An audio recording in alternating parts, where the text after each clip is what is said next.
Welcome, welcome. Hello, everybody. Happy Friday. Happy Friday. And hopefully you can hear me okay. So as we're getting started, this is live. So welcome and happy Friday to those who are just now tuning in. Let me know if you can hear me okay.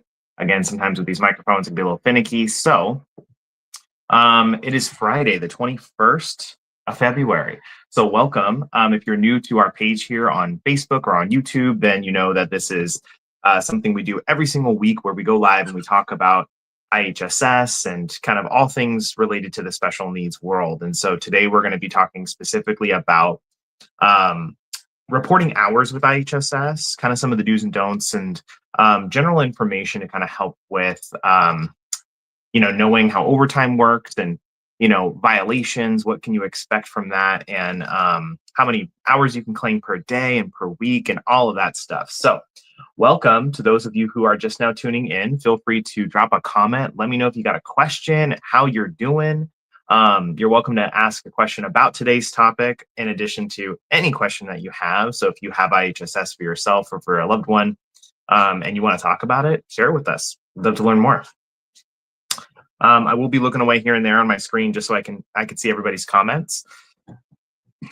We do have a few people that are currently on right now. Let me see if I can see who we got. I can't really see your names just yet, but again, feel free to drop a comment. Let me know what's going on and say hi. So let me get my little bullet points ready here.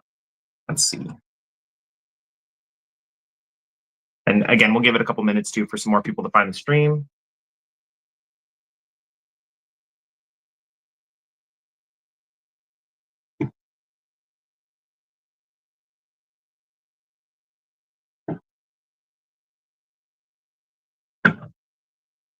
Jackie, hello. Welcome. Glad you're here. Oh my goodness. Stop. We're live, don't you know? The doorbell rang, so of course he's going crazy. Jackie, hello. Welcome. Glad you're here. Sarah, hi. Happy Friday. Welcome.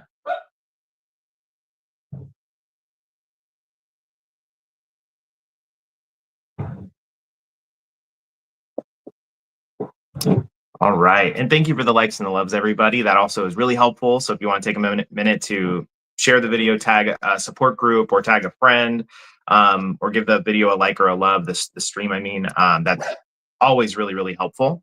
Okay, so Sarah, welcome. Happy Friday to you. Let me know what's going on. Jackie, again, thank you both.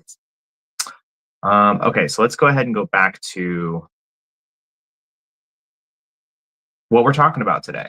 So we oftentimes get questions about how it works, claiming hours with IHSS, and what are the maximums? What are some things that you need to know? And so we talked a little bit about this actually in last week's live, I believe, because we had some questions in regards to that. So we thought it might be a really good idea to maybe share more about that, specifically according to kind of what you can find online when reading the rules of the program. And this information is also given to you when you apply for IHSS and you go through the provider enrollment process. So we're going to kind of go over it in detail today. But if you have a question about it, please stop, write your question down, and let me know. And hopefully you guys can hear me okay. So let me know if you can hear me just fine or if I need to turn things up, okay? All right, so a very common question is how many hours per week can I claim as a provider? And so this one's pretty simple. So the maximums per week is going to be 66, okay? So if you have IHSS for a loved one and you have 250 hours per month, you are allowed to claim up to 66 of those hours per week, okay? And so 66 hours per week for a whole month ends up being right at about 283 hours per month. And so what IHSS does is they sort of calculate the per week and multiply it by 4.3, which is basically 4 weeks out of a month plus a few extra days. So sometimes on your notice of action, you'll see the 4.3 number, and it can get kind of confusing, but that's what they use. That's how they use that for, okay? So 283 hours per month is the maximum that anybody can get approved for with IHSS. That is the maximum per month that a provider can claim with IHSS. And the maximum weekly would be 66. Now, what about in a day, right? So technically, you are allowed to claim 24 hours in a 24-hour period for IHSS.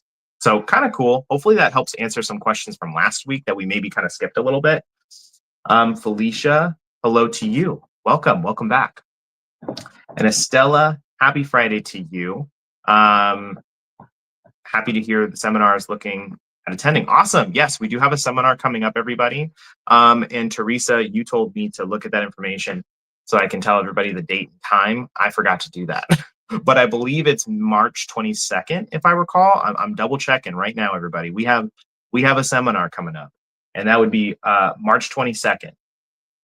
So this is going to be a really fun one. It's going to be at John O'Connell High School, which is where?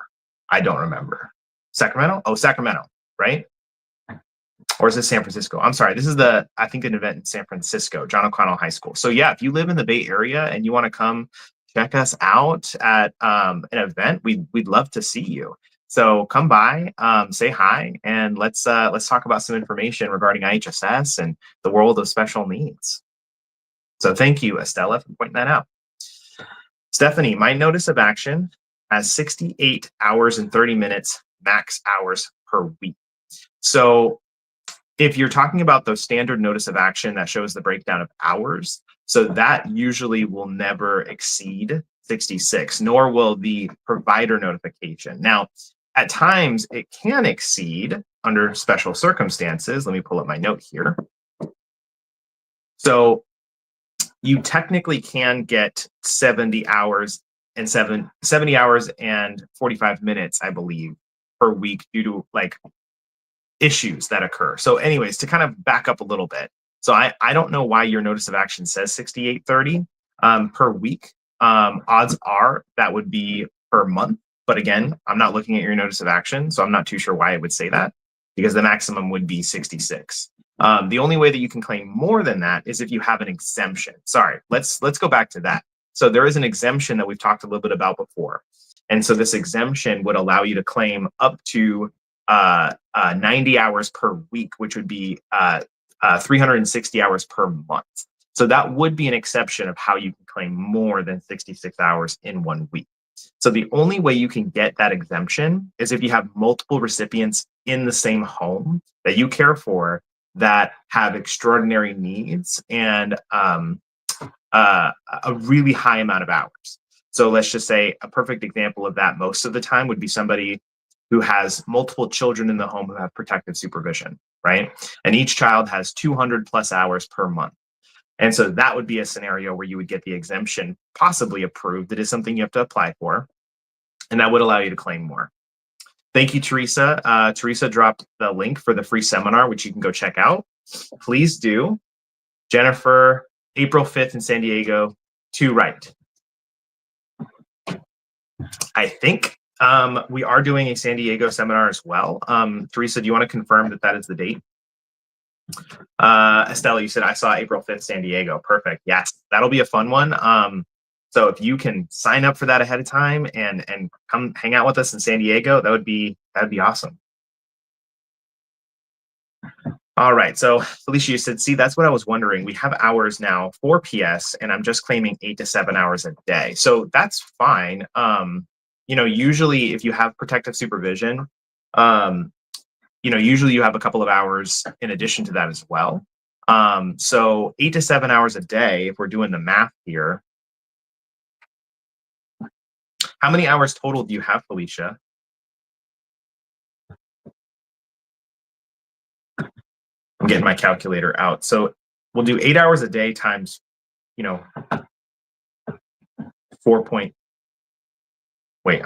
hours a day times, we'll just do 30 days. That ends up being 240 hours a month. So odds are that's fine. That's what normally people would claim if they have, 230, 240, 250 hours a month. They usually claim right at around that, 6, 7, 8 hours a day mark. So Shirley, you said, what about 283? So 283 hours per month is going to be the maximum that any recipient can receive from IHSS and get approved for. And it is also the maximum as a provider for you to claim per month. Excuse me, unless you get the exemption, which allows you to get 360 per month. Thank you, everybody, for showing up today and being here and asking some great questions. Again, don't forget to like and share this if you can, or tag some support groups. That really pushes these streams out to where we can get a lot of people in the comments and sharing some really helpful information. Stephanie, total hours per month is 274, not sure, and it says divided by 4. So yeah, 270 hours per month. Stephanie, you said that your NOA says 6830. I'm not too sure. Again, I've never seen a notice of action that says you can claim 6830 unless there was like the exemption involved, but that would automatically push you up to 90 hours. So I'm not too sure, Stephanie. But if you have more questions about that specifically, I'm happy to connect. Shirley, you said, do you think, I think you can do 70 hours if you have 283. So that would be the, sorry, pulling this, providers working for one recipient up to 70 hours per week.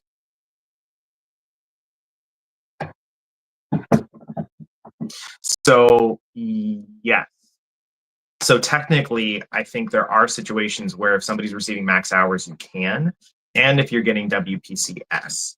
So kind of tricky, but the typical maximums that most people have to worry about is that 66 hours per week. That is traditionally going to be the most anyone can claim, unless there's a special circumstance or additional factors in play.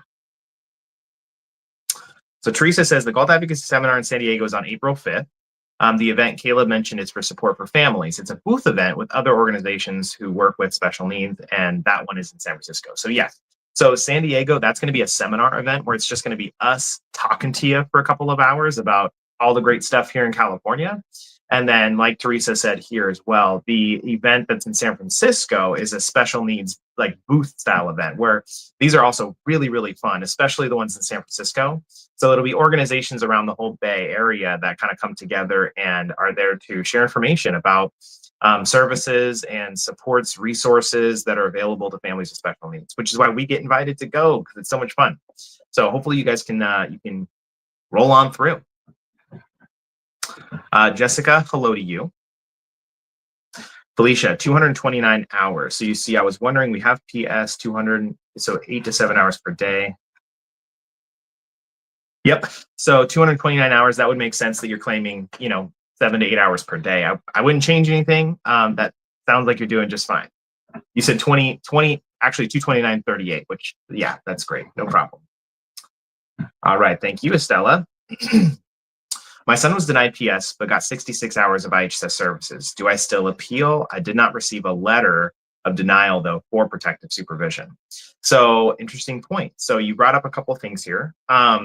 So appealing is obviously always going to be available for people who do not believe that they were given the appropriate amount of hours with IHSS. However, that doesn't always mean appeal. So we are very, very open. We try to be about the reality of the appeals world right now with IHSS. It's a really tricky environment. It's very, very difficult to get something like protective supervision approved. And so we would only recommend appealing for protective supervision under a couple of things. One, everything prior to the hearing, was appropriate, meaning that if you had an assessment that went really well and you thought you were going to get protective supervision, that's a good thing, because that means that there was a break in time before you received the decision where a supervisor got involved and denied it. So on top of that, having really good evidence, these are things that you're going to have in order for you to have a chance at going through an appeal process and getting a ruling in your favor for protective supervision. The other thing is hiring or retaining and obtaining representation. So working with an advocate such as like Gulf Advocacy, or contacting a lawyer or another advocacy group who specializes in that process is also going to be highly, highly recommended. Because the social worker who denies the service and denies protective supervision, they don't represent themselves in the hearing. They have government representation. And best believe those people are very good at what they do, which is why these hearings can be very challenging to win. And I'm sorry, Jeppy Jose, hopefully that was correct. Sorry, I'm having a hard time reading that, but thank you for sharing. I'm sorry you guys got denied. And if you do feel that that is wrong, you are more than welcome to call our office. I'd love to see if we can help you kind of confirm with some closure there. You said your son, does your son actually qualify for protective supervision? I can tell you whether or not he probably can. And if that is something worth pursuing an appeal on, absolutely. Aaron, artist director for San Diego. Nice. All right. Amen. Cool. All right. So back to hours. Let me know if anyone has hours based on the stuff that we talked about. So one thing that I thought was interesting when reading some of this information was hours for WPCS. So for IHSS, you can claim, again, up to 24 hours in a 24-hour period, which is pretty cool. But for WPCS, you can only claim up to 12 hours per day. So that was something, to me, important, worth noting. So if you have both of those things in play, then you know that if you claimed all 24 hours in a day with IHSS, you're not going to be able to sneak in the rest of those hours with WPCS. So if you have both for that person, make sure you're calculating those appropriately for every day. But again, you can claim up to 12 hours per day for WPCS. That was new information for me. I didn't know that. All right. So something else that we often hear about are mistakes when completing your completing your timesheets. So for those of you who don't know, just double checking on the comments there. For those of you who don't know, when you sign up for IHSS, you get access to a timesheet portal. And that timesheet portal allows you to input those hours every single month or every 2 weeks so that you can be paid the hours that you're claiming or working for that recipient. Excuse me. Can't get my words out today. So you will have access to an online timesheet portal. And so every couple of weeks, you go into the portal, you input the hours that you worked. And if it's the same schedule every week, a lot of people who get like protective supervision for their children, they'll just do the same hours every single day. And that's perfectly fine because you're the one caring for that person. So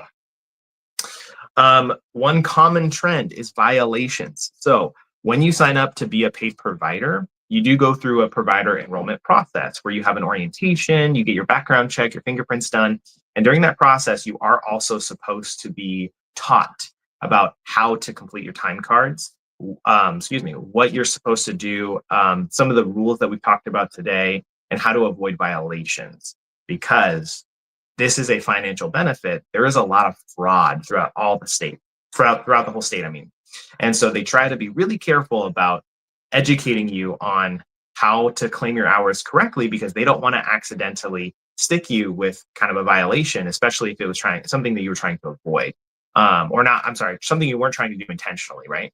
And so violations can occur. And so I want to talk a little bit about that. So usually a really common violation is claiming more in a week that you're allowed to, right? Or claiming when it is known that this person was out of the country or out of the state for longer than a certain period of time allotted.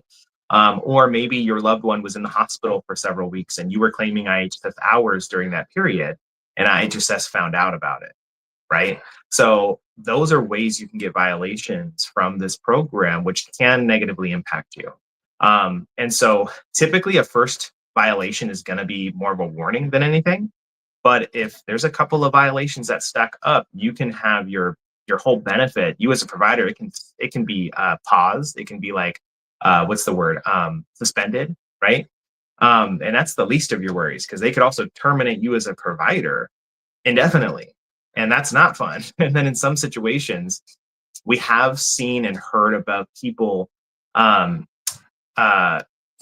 getting stuck with fraud charges. Now, thankfully, again, that rarely happens for families that we speak with or know. But it is something that can happen depending on the level of violation or the amount of violations. And Of course, like in a situation, if somebody moves out of your home that you're claiming IHSS for, and you're no longer providing that service to them, but 6 months go by and you're still claiming hours, you're going to get stuck with a fraudulent charge and several violations with IHSS, and you most likely will not be able to be a provider anytime soon after that. So things to consider. Again, I know that right there would be kind of an intentional violation, but yeah, let's avoid violations. And we're going to talk a little bit about maybe what to do if there is a violation by accident, which happens. It happens. So we're going to talk about that too. Real quick, we'll go to some of the comments here. Christy, will a SDM supportive decision making agreement be recognized by IHSS, like a conservatorship? Yes. So supported making decision, which is something, for those of you who don't know, that is something that is can go, what's the word I'm trying to find? So you have different levels of like things you can put in place for somebody who can't make certain decisions for themselves, right? So you have like power of attorney, you have conservatorship, and then you also have something like this, supported decision making. And so that one, to my understanding, is going to be like the least restrictive, whereas a conservatorship, a limited conservatorship, sort of gives you that power to make decisions for this person's well-being. And then a power of attorney allows you to help that person make the decisions for their well-being. And then supported decision making is kind of like the power of attorney in a sense, but I still don't really know all the details. Christy, you're welcome to share that experience so far and how you like it. But sorry, to answer your question, IHSS does recognize this, and they have to for adults. So for an adult, you are considered an independent person here in the state of California. And so unless you are conserved, they are required to speak and work with that person.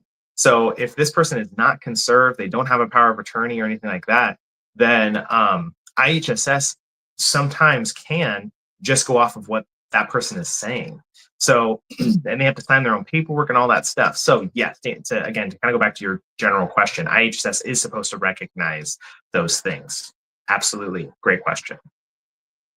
Sue, can you repeat that again about claiming WPCS and IHSS hours, please? Yeah, so IHSS hours and WPCS, you can claim them both, but again, you have daily and weekly maximums. So you can't go over that 24-hour day period, right? Which you can't anyway. So for WPCS, you just can't claim more than 12 hours in a day. And for IHSS, you can't claim more than 24 hours in a day. But again, the weekly maximum for IHSS is 66 hours per week.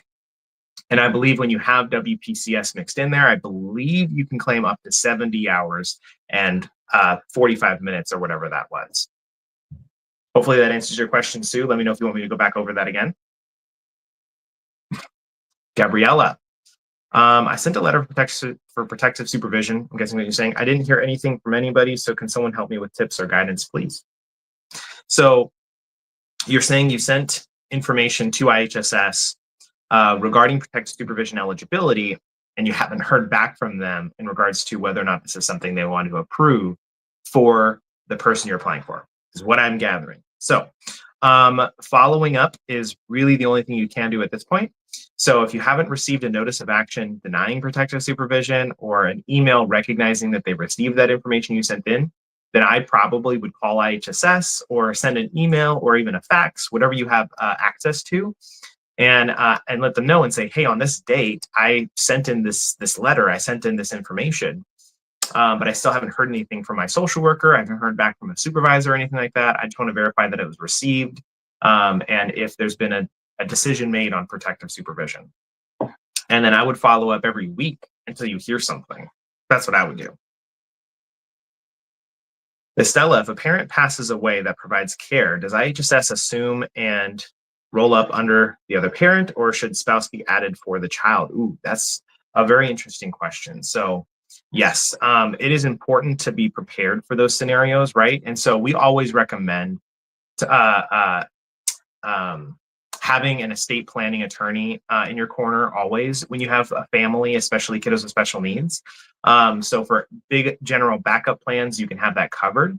There's a good way you can maybe avoid like a problem with this in this scenario is by having both parents already be certified as providers.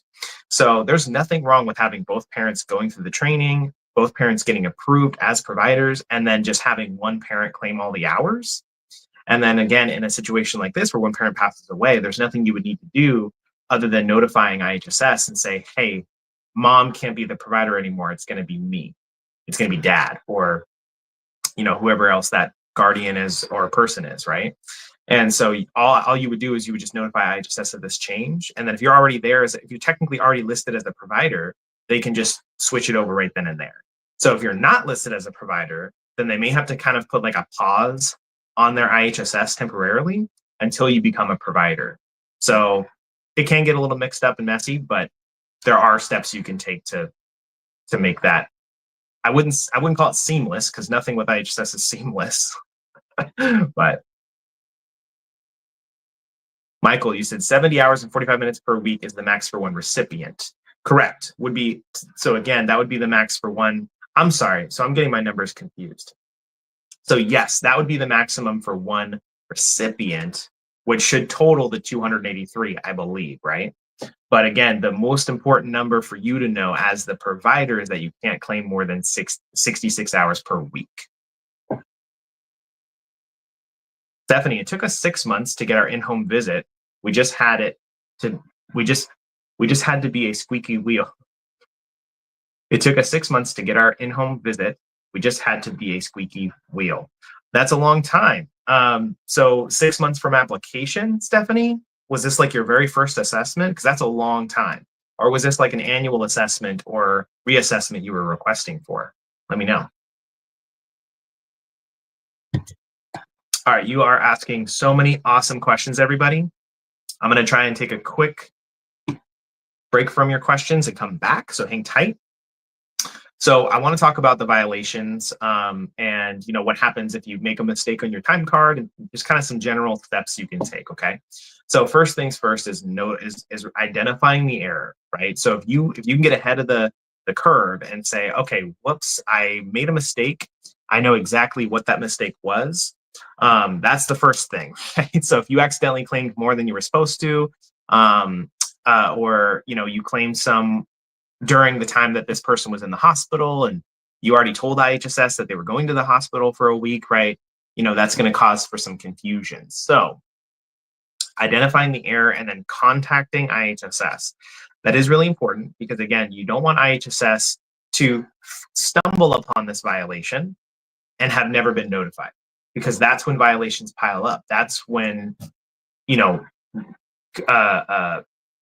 that's where this can become a little sticky, right? So it would be important that if you did make a mistake, it is okay. It happens. So notify IHSS. You can even call payroll as well, which is the people that are in charge of the timesheet portal stuff. And you can just let them know, hey, by the way, I made this little error. Can we revise this? Can we fix this? I just want to make sure we cover that. And you should be okay.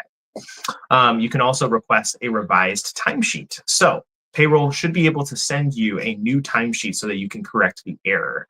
To my understanding, that can be done only if you haven't received payment yet. So I could be wrong on that. If anybody has done that before, let us know your experience with that, because I don't know how that would work if you already claimed the hours.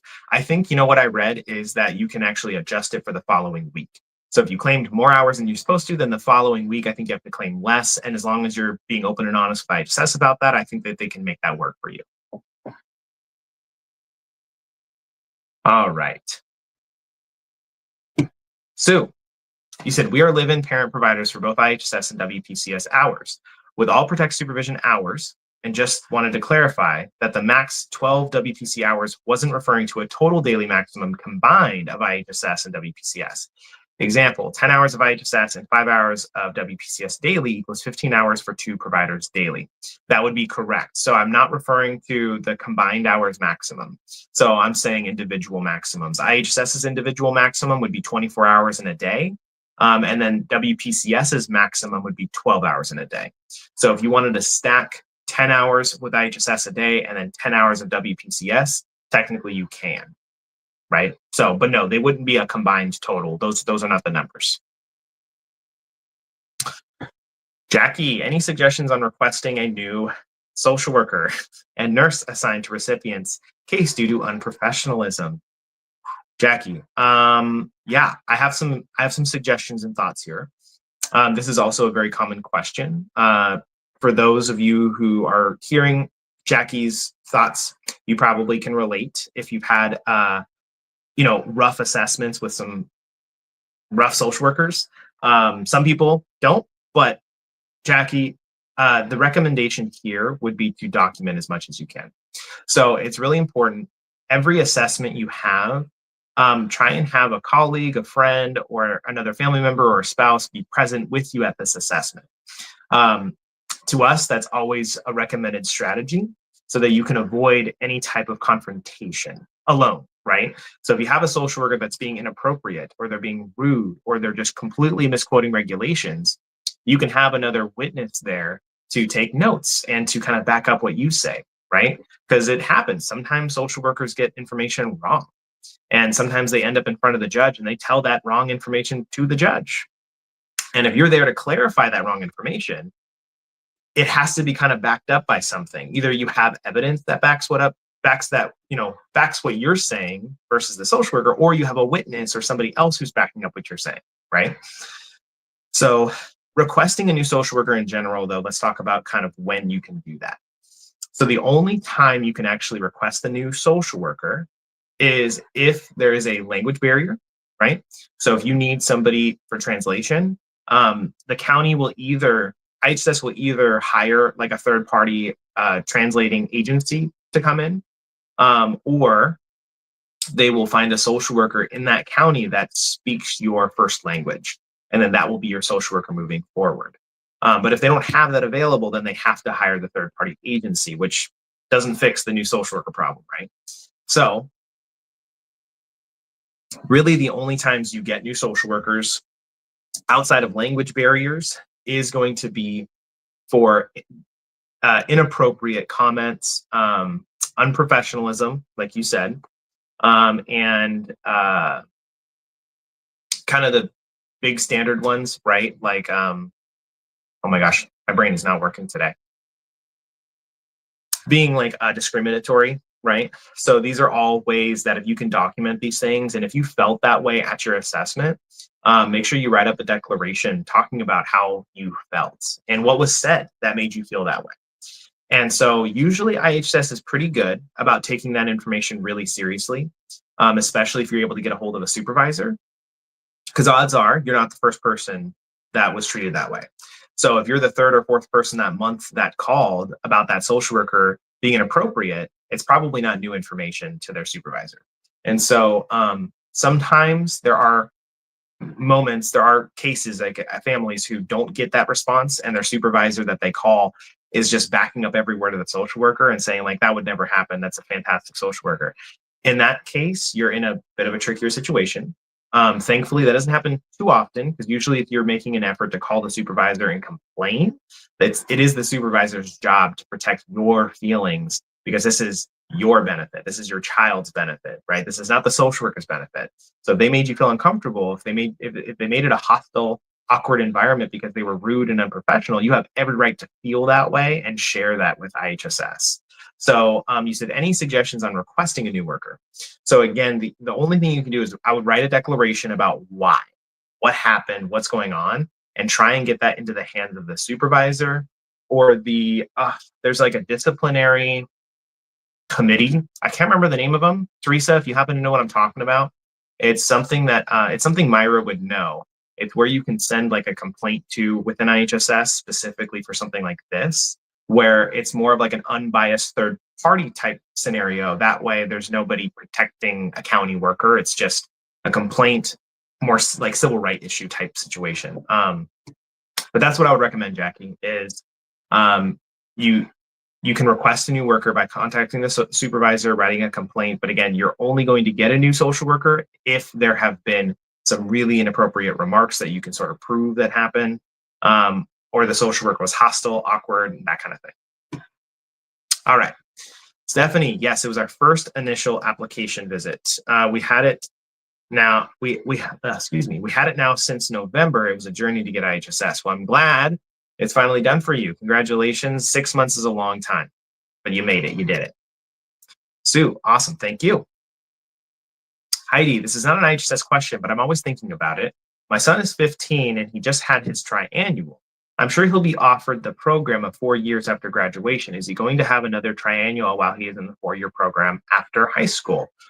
Good question. That one I'm actually not too sure about. So I assume because you believe he'll only be offered the 4 additional years after age 18 if he's on the certificate track. So there's the certificate track and then the diploma track, right? So if he's on the diploma track, then technically he's not supposed to get those extra years of high school. But if he's on the certificate track, then it's expected of him to probably need those extra few years if it is needed, right? So that is when that's typically going to be offered. Now, your question of, is there going to be triannual meetings through those years? I would believe that there is because, that IEP is still going to be intact. So while the IEP is still being used through those additional few years, I would imagine there would be another triannual. So yes, if any of you who have big kiddos that you went through that process with, please share, because I don't recall. But if you have kiddos that are in their late 20s or 30s and you went through that process of the certificate track where they stayed in school until they were about 20 to 22 years old, I assumed you had triannuals. I assume you still had kind of the typical standard IEP meetings like normal, right? Let us know if that was your experience.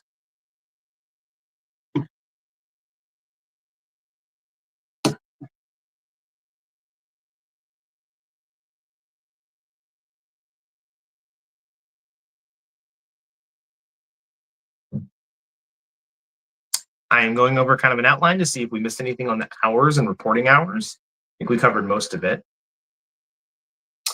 Kelly, yes, we had the triannual during the transition program, the adult transition program. So Heidi, I hope that answers your question. I think Kelly kind of confirmed that for us. So thank you, Kelly.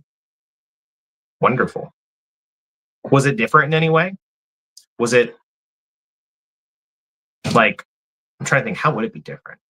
Because the transition program itself is relatively different, but was there anything that stood out that was different that maybe you want to prepare Heidi for? Kelly, if you don't mind sharing that, that'd be awesome. All right, Christy, my child will be losing his social worker if he doesn't have a power. I'm sorry, he will be losing his social worker. You mean losing IHSS if he doesn't have a power of attorney conservatorship or SDM because his social worker is in the child department and can remain with her if he has the above. Oh, okay. So I've actually never heard that before. So I've never heard of a social worker only working with children. And so social worker, the only like requirement per social worker is the title of the social worker. So like there's intake workers and then relationship workers. So the intake social workers are the people that do the first initial assessment. And then the relationship social workers, those are the people that are like your case manager for the next couple of years. But as far as having social workers that are like specifically for children or specifically for people who have conservatorships, that I've never heard before. Has anybody else heard that? Teresa, if you're still listening, have you ever heard that or seen information about that? Yeah, I'm sorry, Christy. I'm not familiar with that. That's not something I've run into before. Lorena, my social worker is nice and was listening to me. All my meds and paperwork was properly filed to me to search for what she needed. My visit went well. I have 6 different doctors. Right on. I'm glad it went well. Chrissy, is it true regarding social worker above? So I think that was what I just went over. So we're going to wait to see if people have heard that before, because again, I have never heard that before. Kelly, you said no, it was the same. Cool. Heidi, hopefully that kind of seals some or provides some peace of mind for you, knowing that it's going to be pretty similar. Or that might annoy you because maybe you're done with triannuals is what it sounds like. But it sounds like you might be stuck with it a little bit longer. Sorry. But thank you, Kelly, for sharing your experience. Rosa, yes, my son will have a triannual this year. He's a second year of the 4-year program. Okay, so now we've got a couple of people who are sharing and confirming that, Heidi, you got more triannuals to look forward to. Lixia, why always 3-year-olds are hard to get IHSS protect supervision? So IHSS was originally created for elderly people with dementia. that was what protective supervision was created for. And so in the 90s, they opened it up to all people of all ages, but they didn't change regulations, they didn't change policies and things like that well enough to fit this benefit better for children. So that's why a lot of the paperwork you'll get, a lot of the regulations you'll read, they don't really even apply to children, which is why it makes it very difficult for social workers to assess for that. Now, that is my very polite, kind way of describing that. Okay. Um, in a broader picture, the counties are also audited every year, and protective supervision is under very strict rules, and so they tend to deny children far more often, so that if there are audits, there's no little kiddos who don't qualify that were wrongfully given protective supervision. Again, I can kind of go on about something like that. So without being too negative or controversial, Lixia, getting protective supervision, again, it's hard for 3-year-olds just because it's hard to show why a 3-year-old with special needs would need more supervision than a typical 3-year-old. But it's still a great question, and there's a lot to unpack there. Lorena, my social worker is nice. Was this? Oh, whoops, sorry. I think we read that already. Carrie, my kid's IHSS social worker came to the home to get her yearly review, and my son got cut hours, and my son has a diagnosis of scoliosis. How can I fight this? I'm sorry to hear that. So you always have a right to appeal. That's always there. That's always available. What I would recommend is looking up the functional index ranking and hourly path guideline tool. So this is a tool that will help you calculate how many hours per month your son actually qualifies for according to the ranking chart. So now it's not a guess. You now know, hey, according to this chart, my son should be receiving this many hours here, this many hours here, and this many hours here. But on the notice of action, the social worker didn't do that. They granted less, right? So if you can know exactly how many hours per week or per month that he's qualified for per task category, that is what's going to give you the ability to choose whether or not an appeal is worth pursuing. Teresa, if the county refuses to assign you a new social worker, you can contact California Department of Social Services adult programs at 916-651-8848. You may also contact your local board of supervisors for help with obtaining a new IHSS worker. If you believe that your IHSS worker or the county welfare department has discriminated against you because you have a disability, you can file a discrimination complaint with California Department of Social Services. Thank you, Teresa. That was very, very helpful. Hopefully that was the whole comment. I don't know if it's limiting the whole comment, but thank you, Teresa. So if you wanted more information on that, everybody, that's powerful. Go call that number if you can't get a new social worker assigned through the normal protocol, through the normal procedure of just calling IHSS. All right, we got a few more minutes, so I'm going to try and comb through these comments. You're welcome to post kind of a last-minute comment if you have one. I'll try and get through them as quickly. Lixia said, my 3-year-old only got 2 hours a month. They told me I have to wait until 5 years old. Well, for those of you who have been through that before, you can probably relate to Lixia here. So although IHSS is not based on age, for minors, there are certain categories that will be heavily based on age. So protective supervision is not based on age, but the age can be a factor on how likely you are to get approved for it. That's such a funny way of saying that, because it's very frustrating. It's all very frustrating. 2 hours a month is nothing. They basically didn't give this child anything. And so at 3 years old, it is tricky because there's only a couple of categories that technically IHSS will say that they qualify for. But if this 3-year-old has autism, they have a physical disability, there's probably room to grow those hours a little bit. But you are more than welcome, Lixia, to file an appeal, call your social worker about it, and ask them to kind of describe to you why there's only 2 hours. There's no room at all for any other category. And if you don't get anything there, give our office a call, send us a message. We'd love to look at your notice of action for you and see if there's any way that it can be increased. Samantha, I like what you're doing here. Very cool. I like what you're doing here, commenting and being a part of this, Samantha. Thank you. Lorena, you shared the post. Awesome. Thank you. And thank you all again for the likes and the loves as always, and your awesome comments and questions. And thank you for listening to me ramble for 50 minutes, 45 minutes, I guess. I started a couple of minutes late. Carrie, okay, so do you think you can overlook the hours and tell me if I should appeal or not? Is that something doable? Yeah, so if you wanted to give our office a call, I am, just a heads up, everybody, I am booked out like a few weeks.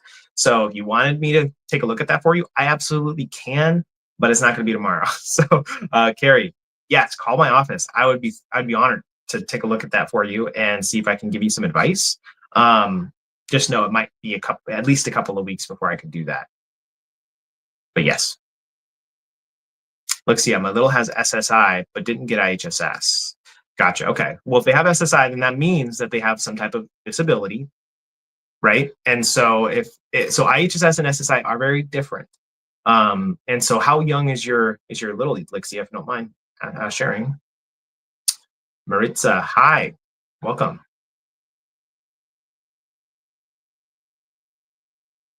Okay.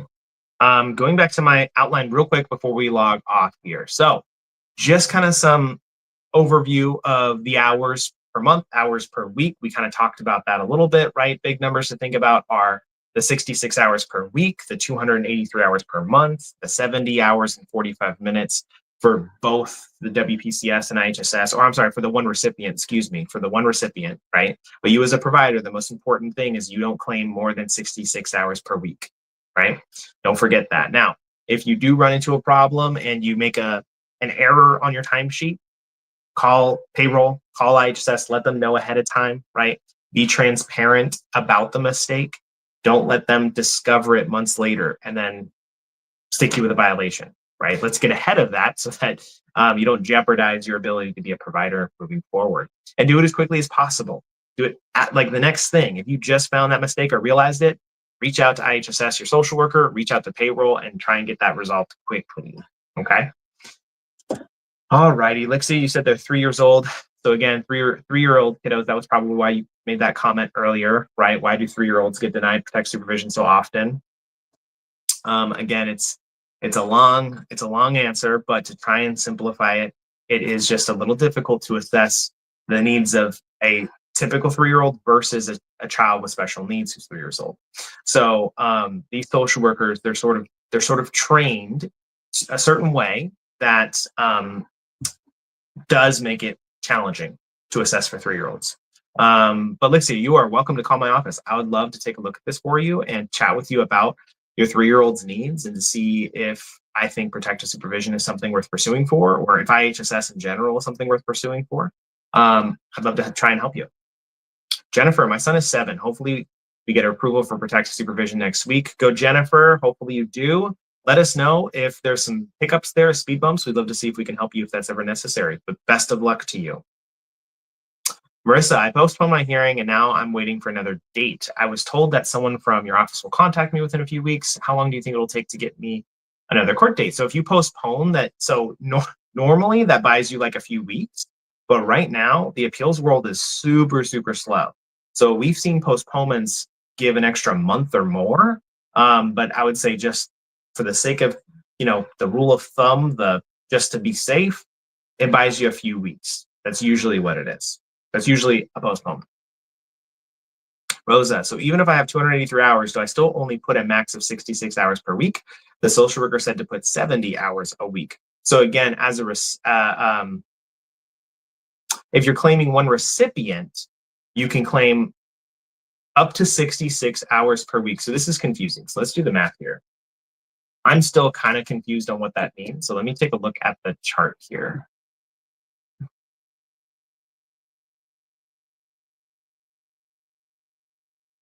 Providers who work for one recipient can work up to that recipient's weekly maximum, which may be as high as 70 hours and 45 minutes.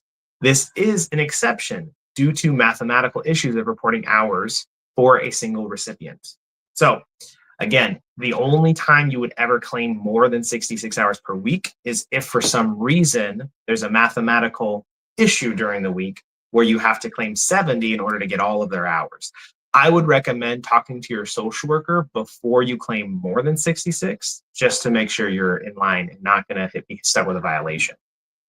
And I hope people want to share their thoughts on that, whether to disagree or agree on it. This benefit can be very confusing.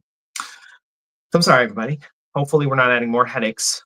I guess these are all good things, right? You know, how to claim the most. Combing through the comments, see if I missed anybody. I think I tried. I think I did a relatively good job staying on top of it. Oh, I don't think I missed anybody's comments. Nice. Oh, here's a couple more.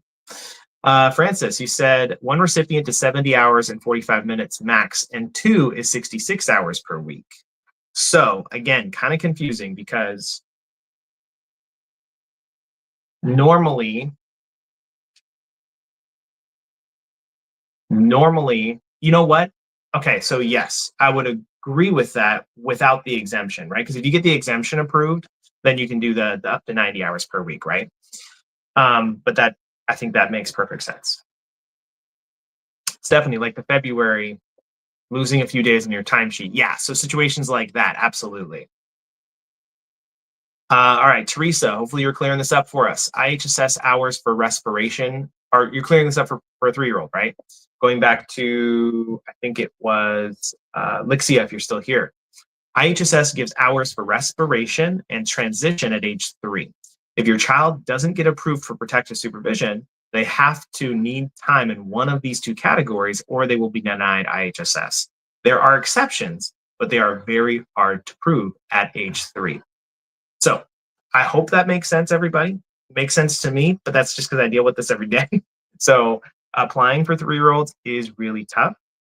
I will never say don't do it, but I will say that it is tough. And so if you want to get hours in certain categories that would be typical tasks of a parent at age 3 for their child, there needs to be extreme needs there, an extreme challenge based on the disability.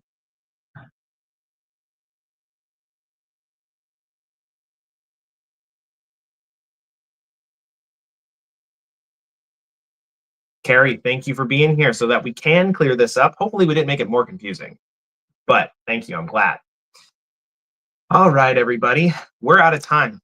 Thank you so much for being here, like you always are. Thanks for sticking around and asking some great questions and sharing thoughts about your personal opinions on these rules and the program itself. And we talked about social workers today, all good stuff. And so thank you, everybody, for tuning in like you do every single week. Don't forget about our upcoming events, right? Our booth event in San Francisco next month, March 22nd. And then our San Diego seminar on April 5th, right? These are both free events. So sign up and just come on by and hang out so we can have some fun. But that is it, everybody. I'm going to go ahead and log out of here. It is almost 1 o'clock. Thank you again so much. I hope you all have a wonderful Friday. I hope you all have a fantastic and safe weekend. And we will see you next time. Bye, everybody.